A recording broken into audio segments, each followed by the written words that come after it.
Good morning, guys, and welcome back to new and exciting one. এটা first day ফুকেটে। এখন আমি যাবো ব্রেকফাস্টে। আমি ব্রেকফাস্টে গিয়ে আপনাদেরকে ওখানে দেখাবো যে এখানে ব্রেকফাস্টে কী কী আছে। আর এটা হলো ব্রেকফাস্ট টেবিল।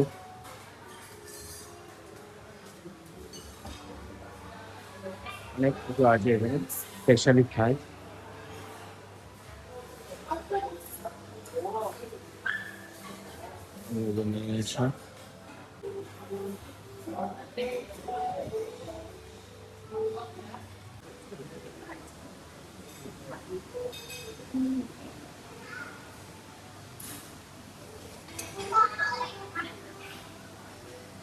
আর এটা হলো ফুকেটের রাস্তা, জাস্ট দুপাশে অনেক দোকান আছে।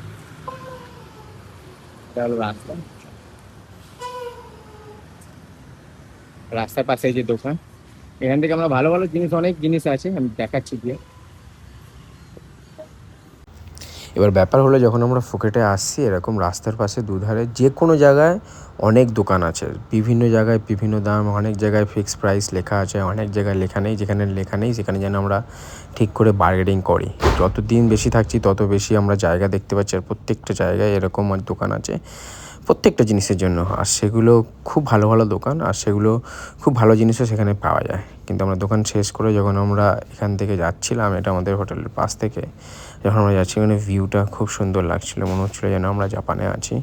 কিন্তু যখন আমরা এখান থেকে গিয়ে মেন রোডে নিলাম, মেন রোড আমাদের ইন্ডিয়ার থেকে অনেক আলাদা, আর দেখতেও খুব সুন্দর লাগছিলো। ওয়েদারও সেদিনে খুব ভালো ছিল যখন আমরা যাচ্ছিলাম। একটা জিনিস আমার খুব ভাল লাগলো, সেটা হলো যে কিছুক্ষণ আগে গেলে আমরা দেখতে পারবো, কিন্তু এখানে এই জ্যাকফ্রুটগুলো আছে যেগুলো আমাদের হোটেলে বা কোনো হোটেলেই অ্যালাউ না। এগুলো খুব বিচ্ছিরি গন্ধ দেয়, পুরো মাথা ব্যথা করে যাবে। সেখানে দুপাশ দিয়ে দোকানে এগুলোও ভরে ভরে আছে।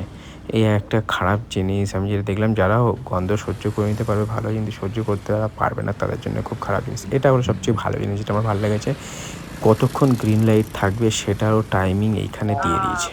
আর কিছুক্ষণ রেস্ট নেওয়ার পর আমরা চলে গেছিলাম এই বিচে। এটা হলো ফুকেট বিচ, আর এখানে চারিদিক থেকে লোকরা আসে, এখানে অনেক কিছু ওয়াটার অ্যাক্টিভিটি আছে। শুধু অ্যাক্টিভিটি না, এখানে লোকেরা হ্যাং আউট করতেও আসে, অনেক রাত পর্যন্ত লোকও থাকে। আমাদের এই একজন ছিল যার জন্মদিন, আমরা জন্মদিন সেলিব্রেট করে আমরা চলে গেছিলাম বাংলা রোডে। এই বাংলা রোডে এখানে স্ট্রিট ফুড আছে, এখানে বলিউড জায়গাও আছে, সব জিনিস এখানে আছে। এখানে অনেক জুতো, জামা কাপড় সব জিনিস পাওয়া যায়। আমরা চলে গেছিলাম স্ট্রিট ফুডে ডিনারের জন্য। আর এই ডিনারের জায়গাটা ছিল ঠিক এমনি, এখানে সব ধরনের জিনিস পাওয়া যায়, ক্রোকোডাইল থেকে শুরু করে স্করপিয়ান, তারপরে সব ধরনের স্ট্রিট ফুড, সব ধরনের জিনিস। আর এখানে তোমরা যেতে গেলেই, যাওয়ার পরে এরা তোমাদেরকে মেনু দিয়ে দেবে, মেনুতে কোনটার দাম কত, আমি সেটা অন্য ভিডিওতে দেখাবো।